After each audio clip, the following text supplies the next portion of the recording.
नमस्कार, आप देख रहे हैं सी न्यूज भारत और मैं हूं आपके साथ वैष्णवी। वक्त हो चला है न्यूज बुलेटिन का। इस बुलेटिन में जानेंगे कहां एक विधवा मां अपने बेटे के इलाज के लिए सरकार से लगा रही है गुहार, कहां सपा प्रत्याशी ने किया डोर टू डोर जनसंपर्क। साथ ही जानेंगे रेवाड़ी में कैसे मनाई गई हरियाणा के पूर्व मुख्यमंत्री राव वीरेंद्र सिंह की 101वीं जयंती। ऐसे ही तमाम खबरों पर करते हैं विस्तार से चर्चा। बिलसी नगर के मोहल्ला संख्या 8 में एक विधवा मां अपने जवान बेटे के इलाज को दर दर भटक रही है और सरकार से गुहार लगा रही है, क्योंकि उसके पास बेटे का इलाज कराने के लिए रकम नहीं है। उनका बेटा कई बीमारियों से ग्रसित है, जिसके चलते वह अपने घर के सामान चारपाई व दिन भर पड़ा रहता है और जिंदगी और मौत से जूझता रहता है। आस पड़ोस के लोगों की मदद से विधवा मां को खाना मिल जाता है, परंतु उसके पास इतना पैसा नहीं है कि वह अपने बेटे का इलाज करा पाए।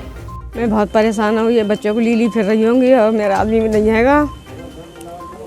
और सब जगह मैंने दिखा दिया, कोई एक्सप्रेशन बताता है, कोई सूजन बताता है, कोई पथरी बताता है, कोई कुछ बताता है। सब जगह दिखा दिया मैंने, कर दिया। मेरे पास पैसा नहीं है, मैं कहाँ से दिखाऊँ, कहाँ से करूँ। कहाँ रहती हैं? मोहल्ला नंबर 8 में, साहिबगंज में।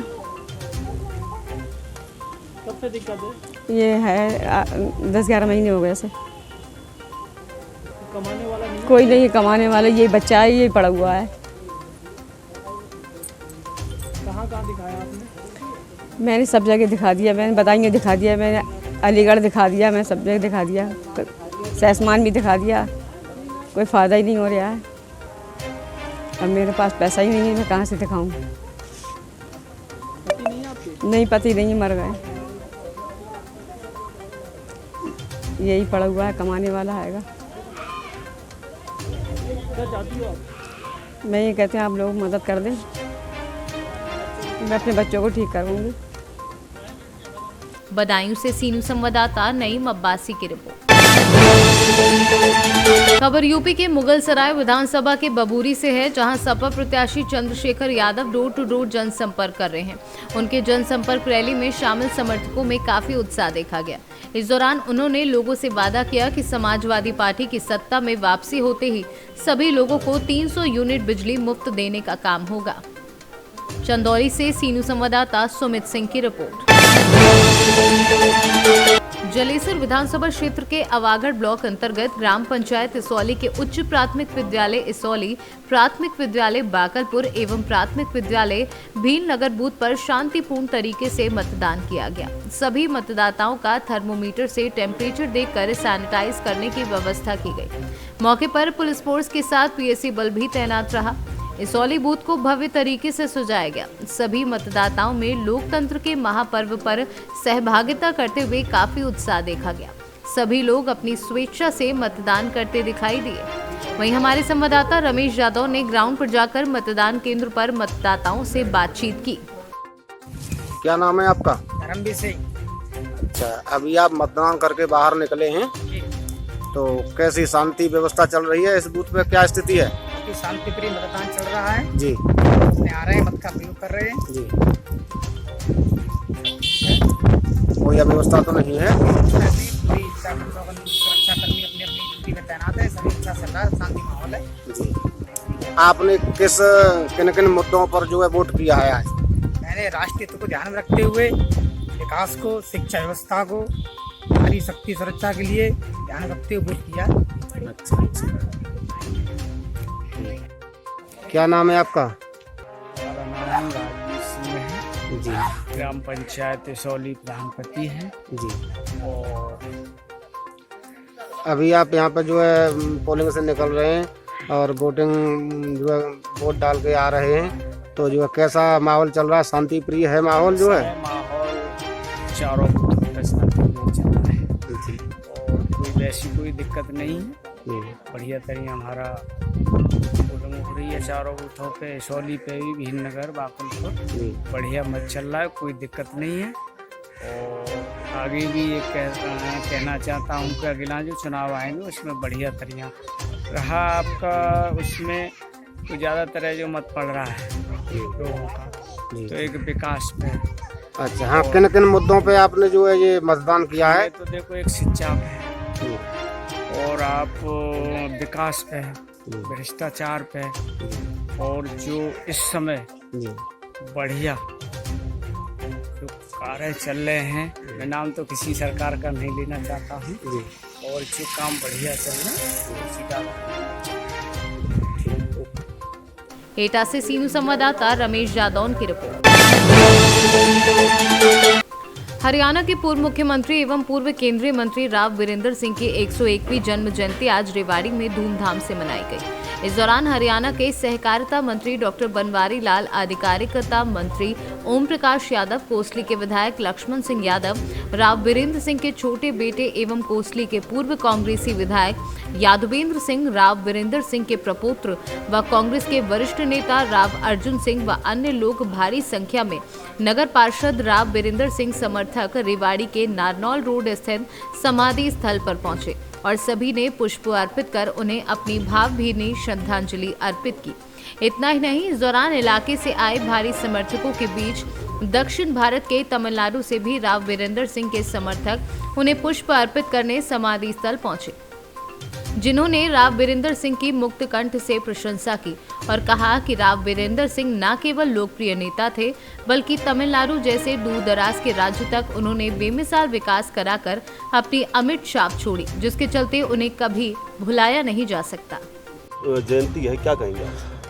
सबसे पहले तो हम उनको पुष्प अर्पित करके उनको श्रद्धांजलि देना चाहते हैं। उनकी 101वीं जयंती है और आपको पता है राव वीरेंद्र सिंह ने तो मतलब हमेशा विश्वास और विकास की राजनीति करी है और दक्षिण हरियाणा की लड़ाई लड़ी है।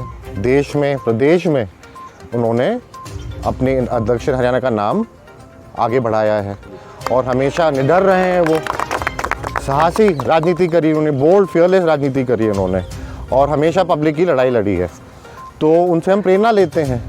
और आपको एक और बात बताना चाहूँगा कि मेरे ऊपर कई आरोप लगे हुए थे, मतलब लंबी लिस्ट थी, पटौदी में भी, बावल में भी, अटेली में भी, हाँ जी रेवाड़ी में भी कई केस लगे हुए थे। 17 मुकदमे थे, तो सब में मैं बरी हो गया इसी हफ्ते। तो ये बड़ी खुश खबरी है। वीरेंद्र सिंह अमर रहे, वीरेंद्र सिंह अमर रहे।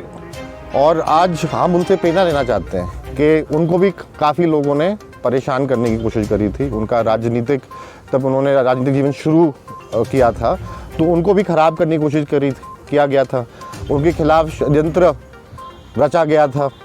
तो हम भी उनसे प्रेरणा लेते हैं कि हम भी निडर रहेंगे, साहसी राजनीति करेंगे, पब्लिक के हित की आवाज़ उठाएंगे और आप कितने भी आरोप लगाओ, हमें फ़र्क नहीं पड़ता, हम अपने उन्हीं के पैदों में चलेंगे।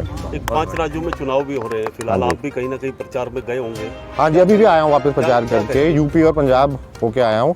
तो अच्छा माहौल है, बहुत बढ़िया माहौल है कांग्रेस के लिए। मुझे तो नहीं लगता कि बीजेपी की सरकार किसी भी प्रदेश में आएगी, यूपी में नहीं आएगी, उत्तराखंड में नहीं आएगी, पंजाब में नहीं आएगी, मणिपुर में नहीं आएगी, गोवा में नहीं आएगी। और कांग्रेस के बहुत अच्छे चांस हैं। ये थोड़ा जो ग्राउंड हम पिछले चुनावों में हार गए थे, इनकी कलाकारी से, मीडिया की कलाकारी से पब्लिक को गुमराह करके जो सीट ले गए थे, इस बार उनका नतीजा अलग ही होगा। हरियाणा की चर्चा में क्या कहेंगे? सर साहब देखिए, आज मुझे ये जो भारतीय न्यायपालिका है और संविधान है, उसके वजह से ही मैं आज आपके सामने चल रहा हूँ। 6 साल मुझे बहुत परेशान किया है ये आपके सरकार ने, मेरे खुद के परिवार ने, हाँ अपने विरोधियों ने। तो मुझे भारतीय न्यायपालिका में, संविधान में पूरा भरोसा है कि जो भी वो कदम उठाएंगे, जो भी वो निर्णय लेंगे, वो सही होगा। आज मैं स्वर्गीय राव वीरेंद्र सिंह जी की जयंती पर उनके चरणों में पुष्प अर्पित करते हुए नमन करता हूं। और जिस तरह से राजनीति के अंदर विभिन्न पदों पर रहते हुए उन्होंने, चाहे वो प्रदेश के मुख्यमंत्री रहे हों, चाहे वो केंद्र में मंत्री रहे हों, उन्होंने किसानों के लिए, गरीब के लिए, मजदूर के लिए, दलितों के लिए बहुत ही अच्छे सराहनीय काम किए और वो अपनी बात के धनी थे। और इतने जो उन्होंने कह दिया वो पत्थर की लकीर होता था और ऐसे राजनीतिक आज तक मेरे ख्याल से कोई पैदा नहीं हुआ। और दक्षिणी हरियाणा खासकर वीरेंद्र सिंह पूरे अमर रहे, राजा राव वीरेंद्र सिंह अमर रहे। पूरे हरियाणा में और पूरे देश के अंदर उन्होंने एक छाप छोड़ी, क्यों अपनी बात के वो धनी थे और गरीबों के लिए हरदम सोचते रहते थे। और बहुत ही उन्होंने इस प्रदेश के लिए काम किया, किसानों के लिए काम किया। हरियाणा से सी न्यूज़ संवाददाता चैन सिंह की रिपोर्ट। शामली में एक व्यापारी से तांत्रिक ने अपने भाई के साथ मिलकर लगभग 24 लाख रुपए की ठगी की है, जिसको लेकर व्यापारी ने क्षेत्रीय अधिकारी को शिकायती पत्र देकर कार्यवाही की मांग की है। वहीं मांग पूरी न होने पर व्यापारी ने आत्महत्या करने की चेतावनी भी दी है। संजीव जैन, हमारे पैसे हैं जी यहाँ गाँव में मिला में शेठपाल नाम का लड़का है, तंत्र मंत्र से हमारे पैसे ठग लिए हमारे से 24 लाख रुपए। उसका भाई तंत्र मंत्र का काम करे, कह रहे जो पैसे मांगाओगे तो मारने धमकी दे रहा। हाँ, मेरा लाश का पतन देने का कहाँ गई। साहब कह रहे कि जांच कराएंगे। हम चाहते हैं जी हमारा न्याय हो बस हमारे साथ। जो आपकी मांग पूरी ना होगी क्या करेंगे? नहीं मांग हुई तो हम हत्या करेंगे, हम जाम लगाएंगे सड़क पर। शामली से सी न्यूज़ संवाददाता मोहम्मद इकरार की रिपोर्ट। फिलहाल इस बुलेटिन में इतना ही। देश दुनिया की तमाम बड़ी खबरों के लिए बने रहें सी न्यूज़ भारत के साथ। हर खबर आपके साथ, आपके हाथ।